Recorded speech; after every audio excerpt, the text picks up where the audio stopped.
Hey, Solid Rock. It's Pastor Don. I wanted to give you some additional information about our return to in person worship gathering.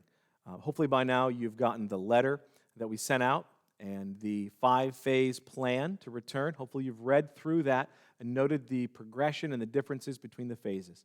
Also, that concluded with frequently asked questions and answers to those. And really, what I'd like to do right now is just share with you some additional information and some reasons behind the decisions that we made. The first point is a question of legality. Now, this has come up on several different occasions. People have asked this: is it legal for us to gather? Well, everything that the governor has said, everything she's written, everything her spokespeople have told to the media, all indicates quite clearly that religious organizations will not be penalized, cannot be penalized, if they gather. Moreover, individual persons, if they are traveling to or from a worship gathering, also cannot be penalized for that. And so we believe that we are within our full legal right and really full protection of the law to gather, even if the stay-at-home and the restrictions and things like that continue past our opening date, which right now is June 7th.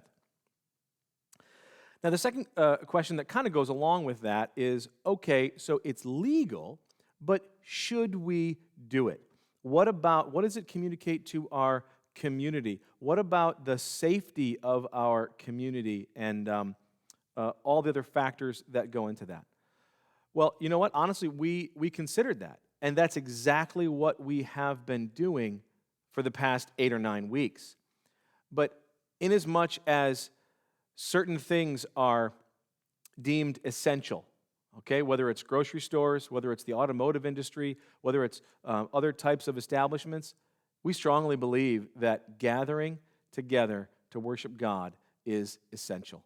And so we think it's time. We think it's time to open the doors again and allow people to come and gather together to worship. Now, with that, I want to talk a little bit more about what you can expect if you do choose to come. There will be people who will be wearing masks, I'm assuming. There will be people who wear gloves, perhaps, and there will be people who are keeping their distance from other people. Now, to the opposite degree, there'll be people not wearing masks, not wearing gloves, and running up to each other and hugging each other. All right? Now, here's the thing. We need to allow the freedom for each individual to make their own decisions on how they want to interact with each other. And we're not going to look down on someone if they choose to hug or if they choose to distance. We're not going to look down on someone if they choose to wear a mask or if they don't, or if they choose to wear gloves or if they don't. Now, this is going to require communication. It's going to require a little bit of dialogue. If you approach someone because, man, you haven't seen them in a while and you just want to give them a hug or shake their hand or something, but they're not comfortable with that, you need to communicate that before, as you approach. You need to communicate that as someone is approaching you, and just let your preferences be known, okay? We need to be loving and respecting and submitting in deference to one another as we come back. It is our primary goal that when we gather, we're able to focus on who God is and what He's done for us through Jesus. Okay? Now, listen, if wearing a mask is going to allow you to do that, then you wear a mask. All right? Gloves, whatever. If this needs to be a place where, man, if I'm wearing a mask, I can't focus on God. It's too distracting. Okay, well then you don't have to wear one either. All right? we do not want to be in a position of policing people's activities or their interactions. Now, to that end, it is our primary goal that we're able to focus on God and who He is, what He's done for us through Jesus. Okay? There will be people in our auditorium here who will cough because it's allergy season or they just get a tickle in their throat. All right? If that is going to, totally distract you, then that is something that you're going to need to factor in as you decide if it's time for you to come back to worship with us. Now, the good thing is we are going to be continuing to live stream. We're going to be continuing to send the videos out live as we do. We're going to continue to do the interaction as people are online, right? And interact with people as we open our time together. Hopefully for you, it will seem like no different than the past 8 weeks have been. Now, one final thing that I want to note is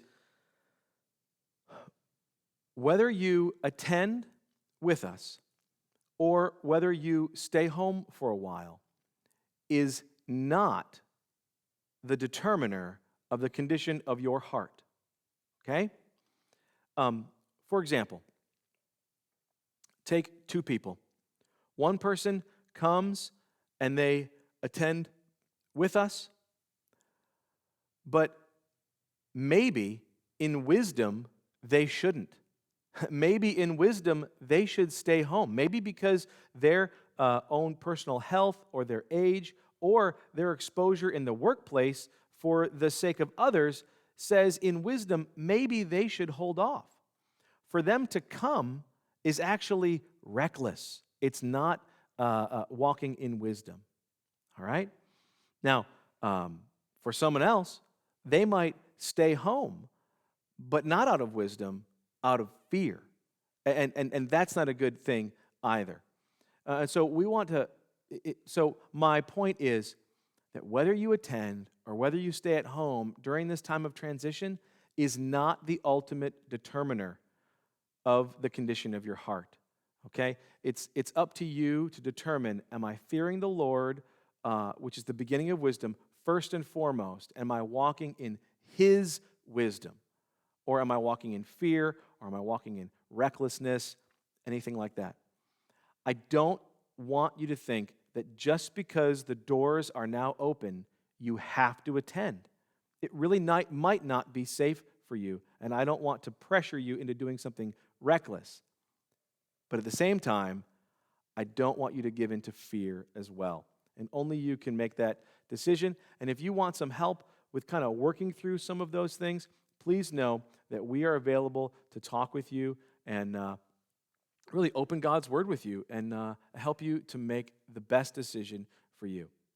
In the meantime, if you have any more questions, feel free to reach out to me. You can reach out to me via text or email. Give me a call. I'd be happy to answer any questions that weren't covered in the letter or covered in this video. Just want to be sure that we are well informed. All right? Hey, we look forward to seeing you, if not on June 7th, certainly, eventually. Take care.